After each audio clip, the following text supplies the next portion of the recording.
Programang ito ay rated SPG, striktong patnubay at gabay ng magulang ang kailangan. Nagsisisigaw si Roda at naglululundag sa sobrang saya dahil sinusubaybayan nila ang bilang ng boto. Lamang na si Tanggol kaya sigurado na ang kanyang pagkapanalo. Masayang masaya si Tinding at Alfredo. Habang ang mga taga-Sandimas naman ay nagkakasiyahan na rin. Si Rigor lang ang pinakamalungkot. Lingid sa kaalaman ng lahat ay nawawala si Tanggol at hindi pa alam kung buhay siya o patay. Sa mansyon ay labis na nag-aalala ang mga kaibigan ni Tanggol at si Ramon at Marites. Gabi na kasi ay wala pang balita kay Tanggol. Hindi maiwasan ni Marites na maisip na patay na si Tanggol, pero para kay Ramon ay hindi basta-basta mamamatay si Tanggol. Habang sila Lucio naman ay masayang ibabalita kay Roberto na patay na si Tanggol. Agad namang makukuha ni Lucio ang malaking halaga galing kay Roberto bilang pabuya.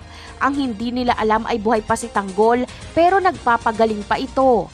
Noong mahulog si Tanggol sa ilog ay may nakasagip sa kanya at kasalukuyan siyang ginagamot pero wala pang malay.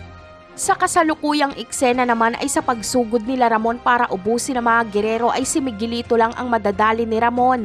Darating kasi si Don Gustavo at marami siyang kasamang mga tauhan kaya makakaligtas si Roberto. Mapipilitan kasing umatras sila Ramon dahil darating din ang kapulisan kaya swerte pa rin si Roberto at buhay siya. Kapag pumanaw si Miguelito ay mas gugustuhin pa ito ni Roberto dahil may tiwala siya na napaslang nila Lucio si Tanggol. Magandang paraan ito para makabalik si Roberto sa pagiging mayor kahit tapos na ang kanyang termino.